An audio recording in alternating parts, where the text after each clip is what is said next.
Welcome back, my peoples. Welcome back to Ed TV, or I don't know. I'm debating on changing the channel name. Thinking about rebranding it. So, because I want to move into a different, kind of a different lane. Kind of get away from the grocery delivery and try to lean in towards more of learning a new skill set for life, which is artificial intelligence, AI automation. So I'm sitting here actually waiting on an order, a Walmart delivery Spark order. It's kind of slow, so I figured I had time. Let me be consistent, get my GoPro out, and just record something. And the first thing that came to mind is that I don't know what to talk about. Because I don't know what to talk about. All I know is when I feel like I don't know what to talk about, my flesh just doesn't feel like making a video. Doesn't feel like recording. The simplest thing is pulling out my GoPro and just pushing record. My flesh is like, I don't feel like doing it. And then I got to asking myself, my higher self, a question. Why don't I feel like doing this? If I know if I can consistently do this on a regular basis, I can shift my reality. I can create an audience. I can be able to get monetized. I can create an additional source of income. I can create a following where I can probably offer digital products or something like that. So it's just like, so you get in this mind loop like of self-doubt. And it's like, where does that all come from? The self-doubt, I don't feel like it. Because if you knew whatever God put in your mind as ideas was a promise, wouldn't it be like, it's like if you knew you couldn't lose, all you had to do is keep reiterating, keep trying, keep doing, keep moving forward, and you'll get better each time. And next thing you know, you're actually good at a new skill set. So that's what I'm forcing myself to stay consistent. Keep pulling out my GoPro. Get used to looking at the camera. So it's like I got it sit to the side so I can stare off into the distance and kind of zone out and just think. It helps me think. So it's still weird looking into a lens, and on the other side of that lens there are potentially people almost in a alternative universe at some later date I'm speaking to. Even that, it just sounds like wizardry. But anyways, not to ramble, but the point I'm saying is that if you knew you couldn't lose, why don't you just act anyway? Act as if I already have the 100,000 subscribers, or the 10,000 subscribers, or the 1,000 subscribers. Act as if I cannot lose. But instead, I'm so stuck in my flesh about what feels. It doesn't feel good. I don't feel like doing it. It feels awkward. And I was asking myself, where do those feelings come from? And had to think, because everything is always a spiritual cause where we have a physical effect. We're living in the physical effect of a spiritual cause. So whatever resides in our spirit in the form of visions, ideas, or just blatant daydreaming. But the point I'm saying is that eventually those thoughts become things, and it's everything. Every thought is some sort of a thing. It has some sort of a frequency, has some sort of some sort of a wave that eventually collapses into a particle. You know, and it always brings me back to Genesis when it says, in the beginning God made the heavens and earth. It's like he made the software and the hardware. He made the waves and the particles. So it's like the male and the female, firmament in the waters. You can't have one without the other, because positive and negative, everything goes together. So we have the unseen world, we may call the spirit realm, or whatever you want to refer to it, the energy, unseen energy, and we have the physical world. This is what we experience as the seen world, and is governed by the flesh, because the flesh is how we interact with our environment. Is what we use to, it's like the interface, what we use to see, smell, touch, taste, hear. I knew I was missing one. It is how we interface with this soup of particles we call the world. We call it life. It's a soup of energy particles, energy light particles, that our brain is interpreting as, you know, trees and cars and people and dogs. And I feel like I'm getting long-winded, but the point I'm saying is that this flesh-full world interprets what we see, what we feel, what we experience.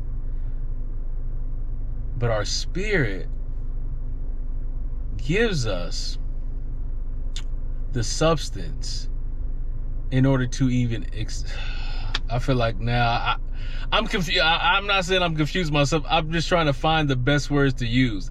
It's like the invisible world, our spirit, it has the essence of everything that we see. So it's like it is the cause and we live in the effect. If you think bad things, you'll look for bad things, and you would expect bad things until those bad things solidify. It's like our attention gives it the power. Our awareness is what gives it the power. It's like nothing bothers you until you become aware of it. And just like nothing makes you happy until you become aware of it. Just like when you make a decision like, I'm going to be grateful today. You're going to wake up and count your blessings. And then you're just, I'm having a good day. Like you can look around. It's sunny Arizona. We had a nice rain shower yesterday. And it's like, man, it's a nice day today. Yeah, I could complain about my bills. I could complain about it's taking a minute to get a decent order to pop up on this app, or there's too many people doing Spark, or I can complain about, this AI automation is giving me a brain ache, and you know it's so hard. And it's not hard, it's just new. You know, and even last night I'm working on my Pine script, and I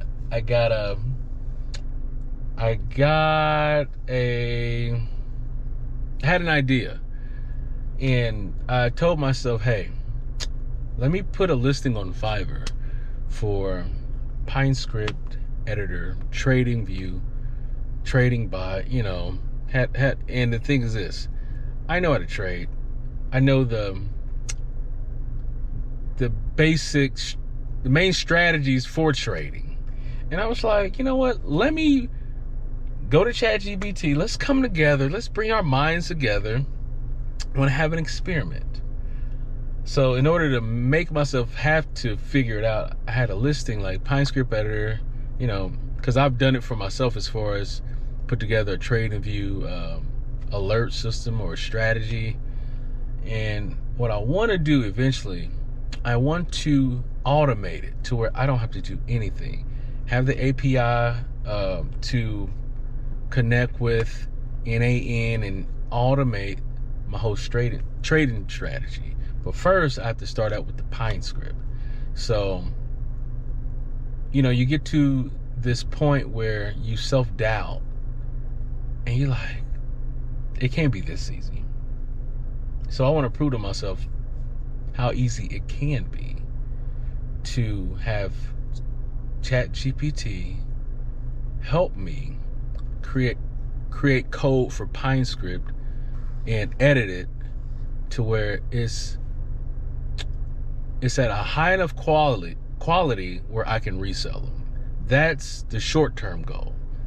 So I'm trying to create milestones in the midst of me learning how to do AI automation, but I want to start brick by brick to where I can piece it together as I learn. So that's what I'm doing, and I just want to take you guys on a journey with me just to see, like, hey, if this 40-year-old guy can teach himself AI automation to where it's profitable, maybe you can too. So it's just we're living in a new world, and I don't want to. Honestly, I'm excited and I'm afraid. I'm afraid because I'm worried that if I don't move fast in trying to retool and reskill myself to move into this new era of artificial intelligence, I feel that I'm going to be left behind and I'm going to inevitably fail my family. So I feel like it's my duty to figure this out. I have to. I don't have any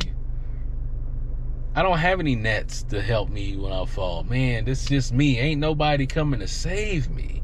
So I need to use the willpower and did I get it out? No, I didn't get it ordered. I need to use what God is putting inside of me so I can have it on the outside of me. It says be fruitful. So that's exactly what I'm trying to do. I am being fruitful. I'm not trying, I'm doing it.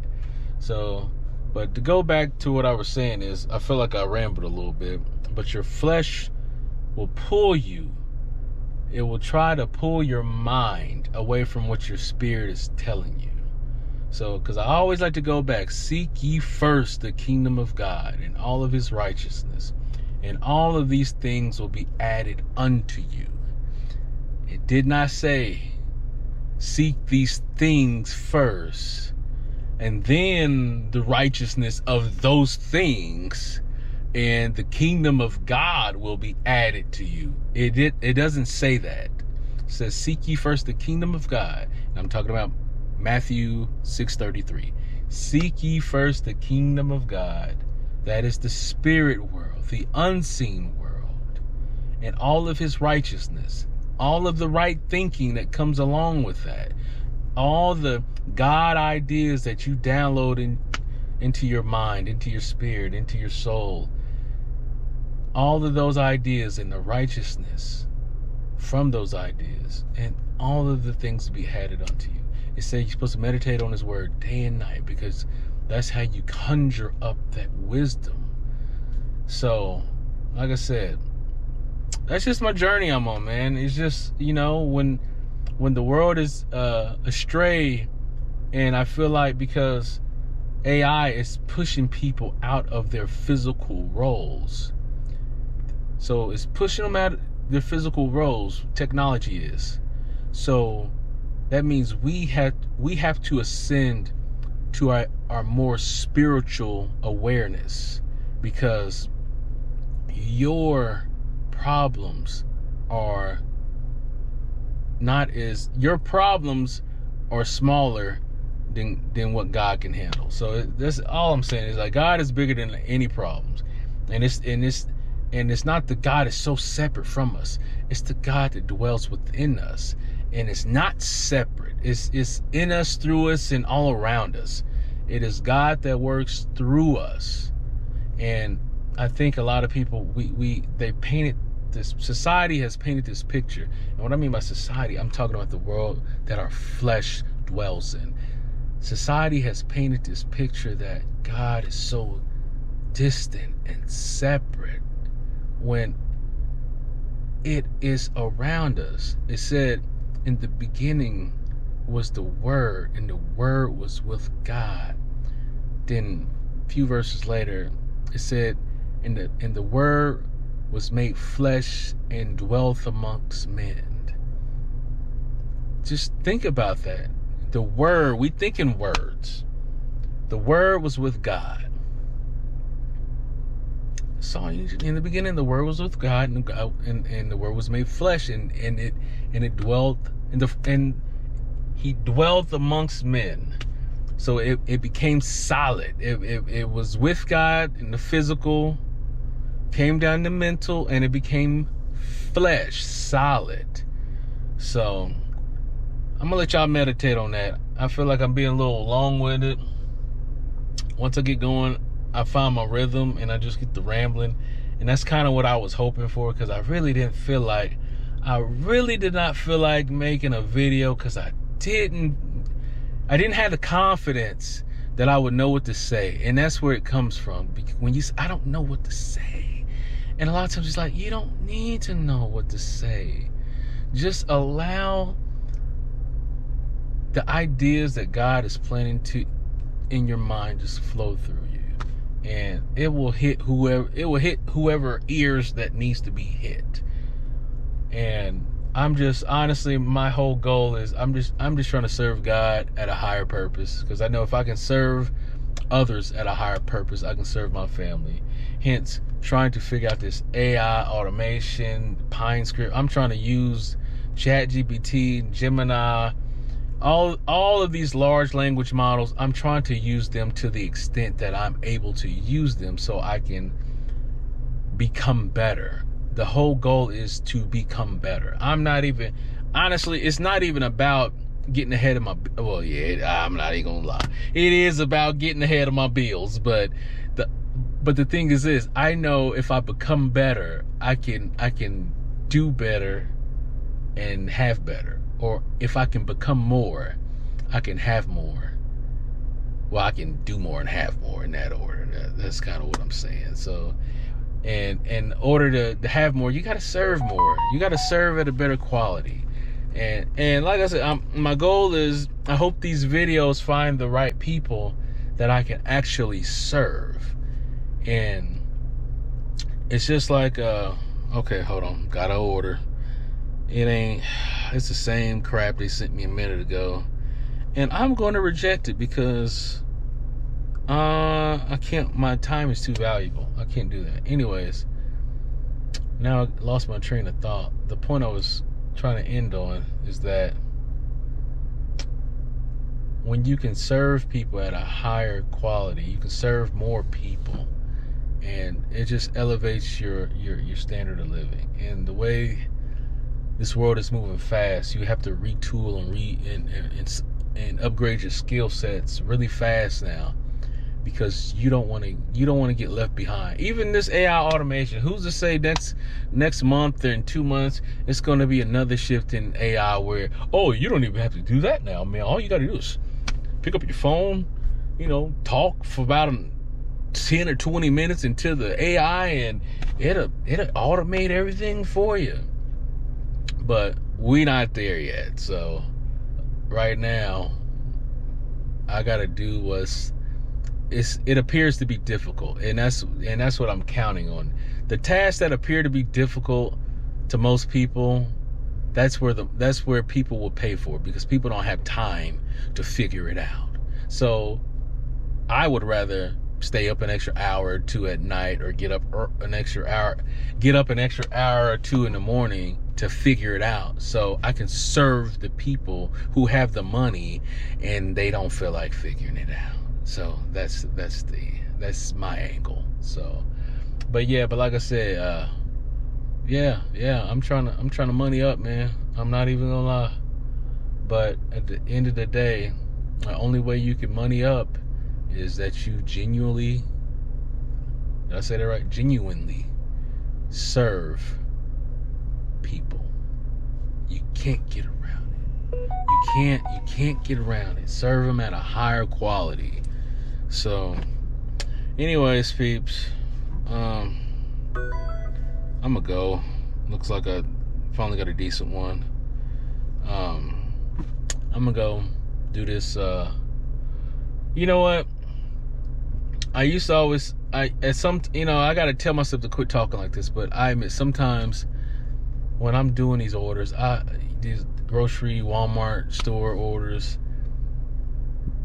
it's easy to kind of be like, dang, man, I ain't made for this. I'm different. Why am I doing this?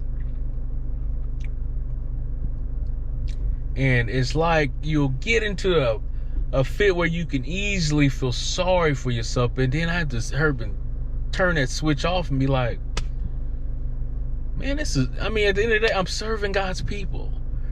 There's so many people who can't get out. There's so many disabled people who can't get to the store. And it's like you see how you're still serving God's people, but you know God has a higher calling on your life. So it's like, do I take a leap of faith and learn something new at age 40? Or do I not leap and just know I'm going to fail? Because the way the economy is, it's going to, you got to do something different. You got to take risks. So, and all the risks are always in the things that are unseen, because that's part of the risk. You don't know. Honestly, everything's a risk. I can go get a, you can go in traffic 30 minutes to a job and get into an accident. That's a risk. Everything has a risk to it. Everything has a cost. Even me driving groceries, you know how many accidents I have to dodge on a day-to-day basis? But I trust that God is always protecting me, so I don't worry about that. But the whole point is that when you know you're capable, you know you have the potential. I know I'm freaking smart. So it's like, why do I settle? Why do I find comfort in a routine? And it's like, the routine is is a trap. And it's like we get in these routines of, oh, I know I'm going to get paid on Friday a certain amount, and I can live with that because it seems safe. It's like, oh, my flesh can identify with it. You know what I mean? Instead of your spirit telling you, yeah, we know what you see, but you can probably make more money if you go and follow through on these ideas I keep sending your ass. You get what I mean? So that's kind of where I'm at. It's just like it's time to be able to take risk. And I guess it's not even a risk. It's just you got to have faith that God is always guiding your footsteps. Like I was telling my wife the other day, I said, baby, I'm holding God's hand with my eyes closed and following him. And my wife is holding my hands as I follow God. But her eyes are not closed. Her eyes are wide open, looking at the whole building on fire. All the things that look like they could be going wrong. And she is screaming. That's how it works. So as the husband, as the man, I have to follow God and damn near defend all my decisions. And it's just like, babe, just trust me. I'm following what God put in my heart. And it's just like, you don't want to fail your family. And it's tough. It's tough. Anyways, not to get long with the peeps. I needed that little therapy session, I guess. But just like I'm looking at these little birds out here. I don't know if you can see them. Yeah, they just flew off. See, they knew they felt that attention hit them. See, they knew. Just like, you pop up and you see a random person looking at you in the store. Same thing, that frequency. They know that energy. We all swim in that pool of frequency and energy. But anyways, just like these little birds, they go around here eating every day. every day, not a stress in their body, because they know it's always going to be food somewhere, because they perpetually live in a state of abundance. You ain't never seen a bird sitting on a big old stack of, laying fat on a big old stack of bird seed, do you? You know, so why do we expect to live like that? Huh. Anyways, talk to you next time. Peace.